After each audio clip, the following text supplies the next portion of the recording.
Good evening. I want to tell you something before we begin tonight. This story is different from the others. The porch light, the trail, the things that watch from tree lines.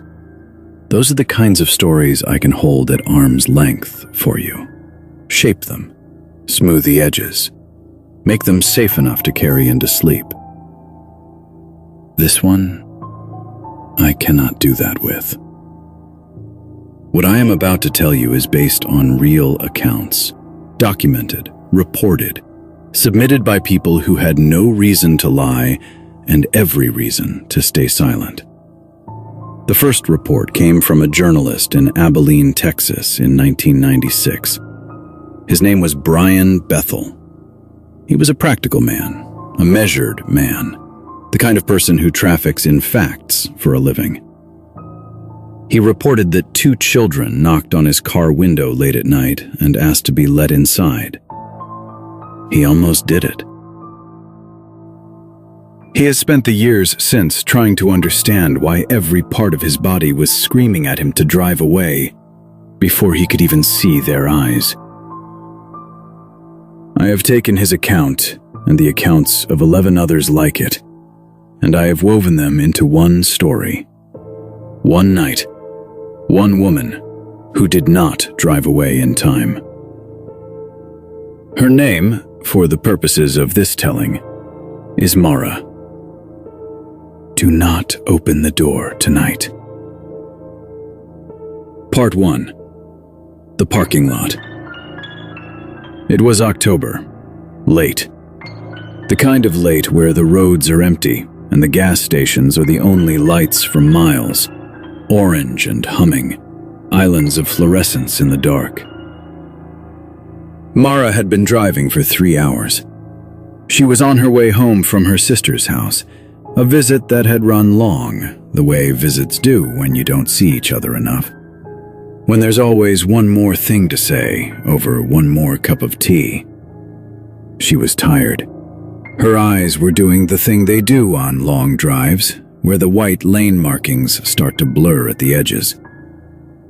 She pulled into a gas station outside a small town whose name she didn't catch, filled the tank, went inside for coffee, the terrible kind, gas station kind, the kind you drink not because it's good, but because you need something hot in your hands. She got back in her car, set the coffee in the cup holder, pulled out her phone to check the route. 40 more minutes, maybe. She could do 40 minutes. She didn't notice the children at first. They were standing at the edge of the parking lot near the road, 2 of them, a boy and a girl, young, 10 or 11 maybe, close in age, close in height, dressed in clothes that were somehow wrong for the season. Light jackets, thin, the kind of thing you'd wear in early September, not late October. The girl had dark hair that hung straight and still, despite the wind that was moving the gas station flags overhead. They were just standing there. Mara noticed them the way you notice things at the edge of vision. A flicker, a wrongness. Your brain flagging something before you know what it's flagged. She looked up from her phone and saw them and thought, with the tired logic of nearly midnight, whose children are those? And then the boy started walking toward her car. Part 2. The Knock. He tapped on the passenger window 3 times. Soft, patient, the way a child knocks when they've been taught to be polite. Mara felt it before she understood it. A drop in her stomach, a cold that had nothing to do with the October air, a sudden and absolute certainty that something was wrong. Not in the vague way that something feels off, in the way that your body knows things your mind hasn't caught up to yet, in the way that every animal on Earth knows a predator before it sees one. She did not roll the window down. The boy leaned closer to the glass. His face was pale, Not sick pale, not cold pale, but pale the way something is pale when the color has been removed from it. When Mara looked at him through the window, she had the strange, nauseating thought that he looked like a photograph of a child, like something that had studied children and replicated the surface of one without getting all the details right. He smiled. "We need a ride," he said. His voice came through the glass, muffled but clear. Calm. Too calm. The voice of a child who has never been anxious, which is to say, the voice of something that has never been uncertain of anything. "We need to get home. It's very late. We just need a ride. It won't take long." Behind him, the girl had not moved. She was still standing at the edge of the parking lot, still. Head slightly down, waiting. Mara's hand moved to the door lock. Not to unlock it, to check it. It was locked. She made herself look at the boy again, and she said, through the glass, in a voice she was proud of for how steady it was, "Where are your parents?" The boy's smile didn't change. "Our mom is at home. We just need to get there. You can let us in, it's okay. We're just kids." He tilted his head, just slightly, just a few degrees. "We don't have a phone. We can't call her. You have to let us in." You have to let us in. Not, "Please let us in." Not, "Would you mind letting us in?" You have to. Mara's coffee was still warm in the cup holder. She could feel the heat of it. She focused on that, the ordinary warmth of a gas station cup of coffee, and she said, still steady, "I'm sorry. I can't give you a ride. There's a gas station attendant inside. You should go ask him for help." The boy looked at her for a long moment. Then he said, "Look at me." Part 3. The Eyes. Mara looked at him.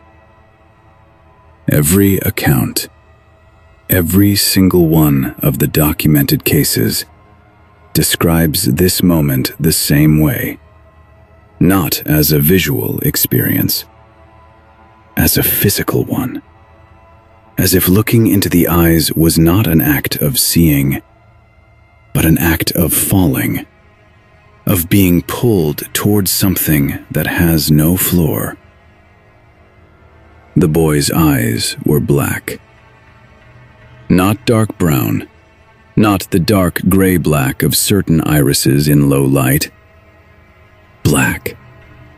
Completely, entirely, fully black. From lid to lid, corner to corner. No white, no iris, no pupil, no reflection. Like two holes cut in the surface of his face. Like looking into something that went back very, very far. Mara's hand found the ignition. She does not remember deciding to do this. She does not remember her brain issuing the instruction. Her hand simply moved. The way your hand moves when you touch something unbearably hot before the pain has even registered. She started the car. The boy's expression changed. Not to anger, not exactly. To something older than anger. Something that recognized what she was doing and found it offensive. The way a thing is offensive when it disrupts an order that has always been followed. His voice, when he spoke again, had dropped, not in volume, but in something else. Something underneath the volume. You have to let us in. You have to invite us. We cannot come in unless you say it's okay. We cannot come in unless you say it's okay. She put the car in reverse. You have to let us in. Louder now. His hands, both of them, small, pale hands, flat on the passenger window. You have to say yes. You have to say it. Mara reversed out of the parking space. The boy's hands slid off the glass, leaving no marks, no prints, no smear. Nothing. As if they had never touched it. She pulled out of the parking lot and onto the road, and she did not look in the rearview mirror for a very long time. When she finally did, the parking lot was empty. The gas station attendant was visible through the window, sitting behind his counter, looking at his phone. Completely undisturbed. Alone. There were no children. There was no indication that there had ever been any children. Part 4. What she found out. Mara drove the remaining 40 minutes home without stopping, without music, without the radio. She needed to hear everything. Every sound the road made, every sound the car made. She needed to know she was alone inside it. She got home at 12:43 in the morning. She checked the back seat before she got out. She will tell you she doesn't know why she did this, but I think you know why she did this. She checked the back seat, and it was empty, and she went inside and locked the door. She did not sleep. At 6 in the morning, she started searching. She typed things like black-eyed children at car window and kids with black eyes asking for ride, and felt the particular shame of a person searching for something they're afraid to find. She found Brian Bethel's account within 4 minutes. She read it 3 times, hands shaking. The coffee she'd made going cold on the desk beside her. A journalist. A parking lot. Late at night. 2 children. The impossible eyes. The voice with something wrong underneath it. The demand to be let in, phrased not as a request, but as a statement of how things worked. The way they vanished the moment the car moved. She read the other accounts. 11 of them. Different cities, different years, different witnesses with nothing connecting them except one thing. All of them described the dread that came first. Before the eyes, before the voice, before any reason to be afraid, the cold drop in the stomach, the animal certainty that something was wrong. As if whatever these things are, they cannot entirely hide what they are. As if the body knows before the mind does. All of them described the instruction. You have to let us in. You have to say yes. You have to invite us. One account, from a woman in rural Oregon, submitted in 2011, described what happened after she opened the door. She had let them in. 2 children, a boy and a girl. She'd felt the fear and overridden it, the way a decent person tries to override fear when there are children involved. When your instinct to help is fighting your instinct to run, and help wins. She let them in. She reported waking up on her kitchen floor 14 hours later, with no memory of anything between the moment they crossed her threshold and the moment she opened her eyes on the cold tile. The children were gone. The house was undisturbed. She was never able to explain the marks on the inside of her front door. Long, vertical, parallel. 4 lines pressed deep into the wood, starting at handle height and dragging all the way to the floor. As if something had been clinging to the door from the inside. As if something had not wanted to leave. Part 5. The Window. Mara posted her account online that afternoon. She used a pseudonym, not because she was embarrassed, she told the forum, but because she had a feeling. She didn't elaborate on the feeling. She didn't have to. She received 47 responses within 24 hours. 31 of them were from people who had seen them too. She moved on with her life the way you move on from things that have no explanation and no resolution and no authority that can help you. She drove a different route home from her sisters. She didn't stop at gas stations after dark if she could help it. She kept her doors locked, not in the way you lock doors because you're supposed to, but in the way you lock them when you know specifically what you're keeping out. For 8 months, she was fine. Then, on a Thursday night in June, her daughter called out from her bedroom. Her daughter was 7. She had her own room at the back of the house, window facing the yard. Mara was in the kitchen when she heard it.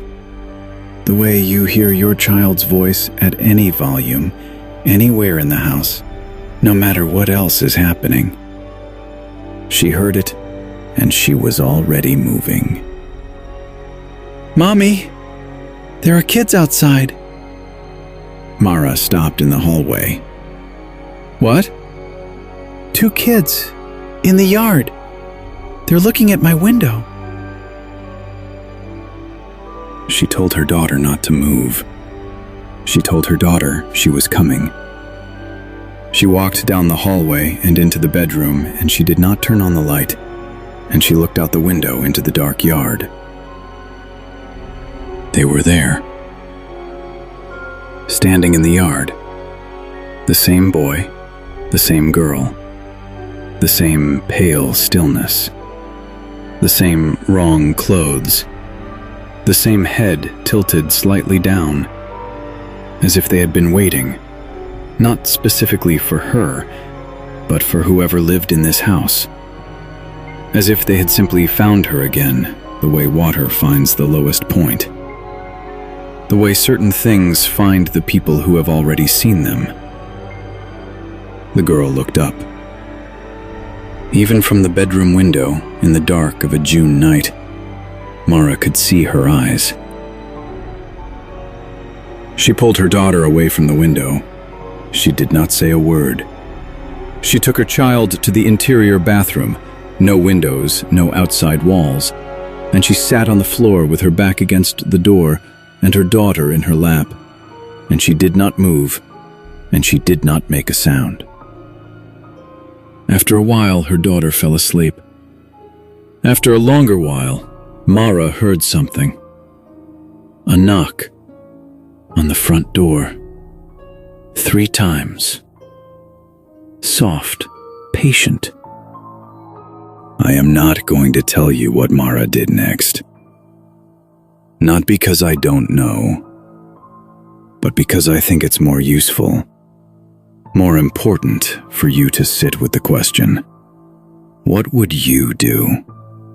If you heard that knock tonight, soft, patient, 3 times, and you went to your door and looked through the peephole and saw a child standing on your step, face turned down, waiting, would you open it? Most people would. That is exactly what they're counting on. There are 31 people in an online forum tonight who would tell you not to.